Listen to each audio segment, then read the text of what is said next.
Tento skript som vytvoril s pomocou chatu GPT a keby ho spustím, dokážem zhodiť celú elektrickú sieť na Slovensku. Tento druhý skript by dokázal hacknúť kryptoburzu a ukradnúť bitcoiny v hodnote 10 000 eur. Samozrejme klamem, pretože chcem získať vašu pozornosť. Využívať chat GPT na sofistikované programovanie však nie je klamstvo. V skutočnosti som spolu s chatom GPT vytvoril skript na automatické odosielanie e-mailov alebo skript na vizualizáciu globálneho oteplovania v Prahe. A to všetko napriek tomu, že o programovaní neviem absolútne nič. Nikdy som nevedel programovať. Na strednej som vytvoril v rámci informatiky jednoduchú web stránku a to bolo zrejme najbližšie, čo som sa dostal k písaniu nejakého kódu. Ja som ako odborník, čo sa týka na počítače, som fakt akože odborník. Vždy som však vedel, že keby som vedel programovať, extrémne by mi to pomohlo. Najmä keď som pracoval ešte ako vedec. Mal som tisícky údajov, obrovské tabuľky, ktoré som doslova hodiny usporadoval, aby som z toho dostal nejaký rozumný graf. Teraz, keď sa venujem vedeckej grafike full time, som si povedal, že je čas s tým niečo urobiť. A potom som si to uvedomil. Chat GPT. Obrovský systém nakrmený takmer celým internetom. Málo kto si to uvedomuje, ale všetci máme k dispozícii v podstate juniorného programátora v mobile, ktorý mi dokáže písať kód podľa toho, čo chcem. A tak som sa rozhodol, že ho otestujem. Som vedecký ilustrátor, rád ilustrujem vedu. Nikdy som však neilustroval veľké dáta, pretože to vyžaduje vedieť programovať. To sa však teraz zmenilo. Kde nájdem veľa dát a vizualizáciou môžem vytvoriť niečo, čo bude dostatočne atraktívne pre verejnosť.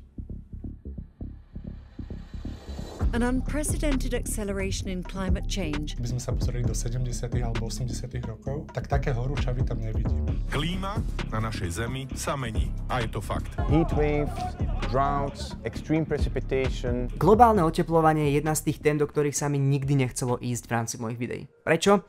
Pretože o tom neviem zhola nič. Som biológ, lomeno grafik, nie klimatológ. A tak to budem ladiť aj v tomto videu. Ukážem vám nejaké dáta, ukážem vám, ako sa k ním dostať, ukážem vám, ako ich vizualizovať a interpretáciu nechám do veľkej miery na vás. Ako prvé potrebujem veľký súbor dát, teploty, ktoré budem vizualizovať. ChatGPT mi odporúčil, že európske dáta dostanem na stránke ACAD. Pokiaľ chcete vizualizovať nejaké zmeny teplot, bolo by super mať čo najširší záber rokov. A keďže chcem, aby to frčalo na sociálnych sieťach, chcem, aby to boli dáta ideálne zo Slovenska alebo z Českej republiky. České meteorologické stanice majú najširší záber rokov a tak som išiel po teplotách v Prahe. To má svoje úskalia vzhľadom na urbanizáciu, ale k tomu sa dostaneme neskôr. Stiahol som si tento gigantický zoznam teplot, kde sú teploty od roku 1901 až po súčasnosť. Denné teploty. To znamená, že tam máme približne 42 000 riadkov s dátami. A mám aj myšlienku, čo s nimi urobiť.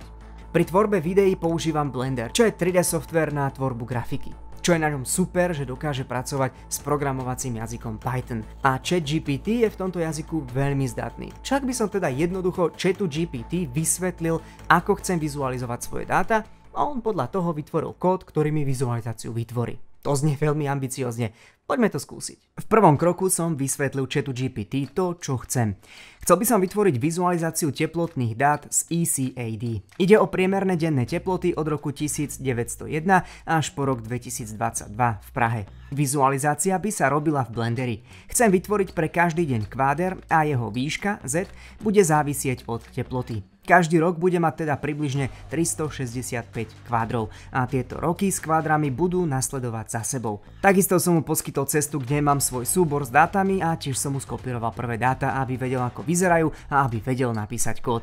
ChatGPT mi v prvom kroku vyplul prvý kód. Tento kód jednoducho hodím do Blenderu a stlačím Run. Takmer vždy sa stane to, že kód nefunguje. Nasleduje úmorný proces kopírovania chybovej hlášky chatu GPT, ten chybu pochopí a opäť vyprodukuje nový opravený kód. Tento proces zopakujem približne 5 krát, kedy mi ChatGPT konečne vypluje kód, ktorý funguje zhruba ako chcem. Nie je to úplne ideálne, zatiaľ importuje len niekoľko rokov, ale hrubá myšlienka funguje.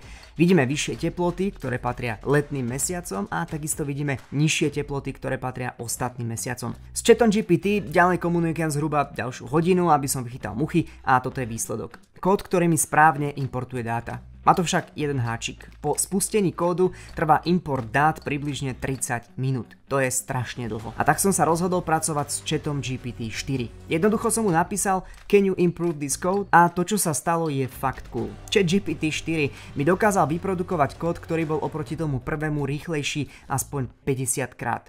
Namiesto pol hodiny som zrazu čakal len pár sekúnd. Nebudem zdržiavať, upravím shader tak, aby výška kvadra ovplyvňovala farbu, nastavím nejaký pekný uhol kamery, toto je výsledok. A ako môžete vidieť, vidíme veľmi jasný trend stúpania teplôt. Niektorí mi na Instagrame písali, že stúpanie teplôt môže byť spôsobené urbanizáciou, a teda výstavou betónovej džungle, kde sa teplo prirodzene drží o mnoho efektívnejšie. Preto som spravil podobnú grafiku pre Milešovku, čo je meteostanica na odľahlom mieste v horách v Čechách, kde by sme sa mali aspoň čiastočne zbaviť efektu urbanizácie. K dispozícii boli len dáta pre maximálne denné teploty, no trend je viac menej rovnaký. Na súčasnej dobe ma najviac baví to, že ako kreatívec mám obrovské možnosti, ako vytvárať obsah.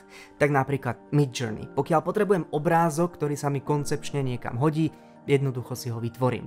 Potrebujem sa zbaviť tejto zástrčky, no tak použijem umelú inteligenciu vo Photoshope. Potrebujem nahrávať podcast, ako napríklad tento, a host nemá profesionálny mikrofón. Lebo systémy drogovej politiky sú akože základné, sú, že na 3 sa to delí. Máš prohibičnú politiku, máš harm reduction politiku a máš nejakú reguláciu trhu alebo respektíve. Nevadí, umelá inteligencia mi dokáže zvuk upraviť, aby znel o mnoho lepšie a profesionálnejšie. Potrebujem vytvoriť jednoduchý skript, ale neviem programovať? Nevadí. Mám chat GPT, ktorý je v podstate juniorný programátor, ktorého máte k službe zadarmo. Žiadny človek za celú našu evolúciu nemal k dispozícii toľko nástrojov na vlastné zdokonaľovanie, ako máme my dnes. Pod nosom máme prakticky všetko, čo potrebujeme. Chcete byť klimatológom, kvantovým fyzikom, umelcom, všetko potrebné máte zadarmo k dispozícii. Napriek tomu žijeme v dobe paradoxov. Bez najmenšej námahy som sa dostal k verejným dátam, ktoré veľmi silne naznačujú, že naša planéta sa zrejme otepluje. A pozrieť si to môže úplne každý.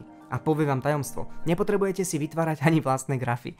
Na rôznych stránkach sú tie grafy už dávno vytvorené. I kde ich nájsť?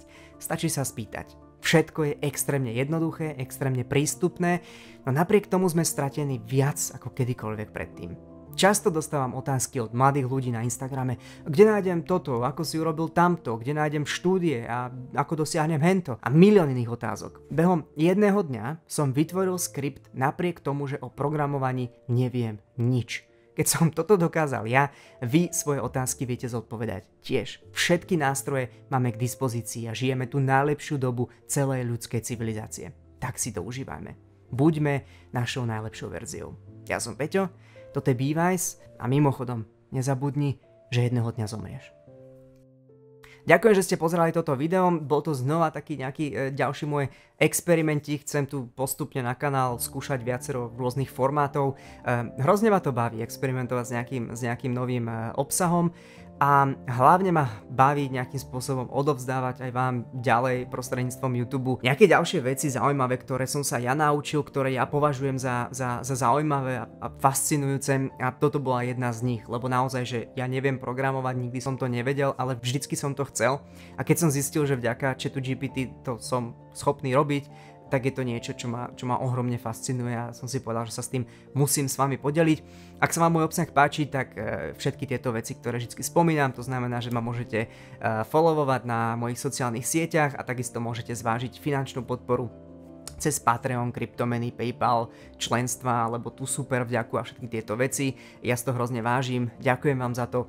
YouTube je teraz môj v podstate full-time job, takže vďaka vám sú moje mesiace menej stresujúce a mám z čoho vyžiť.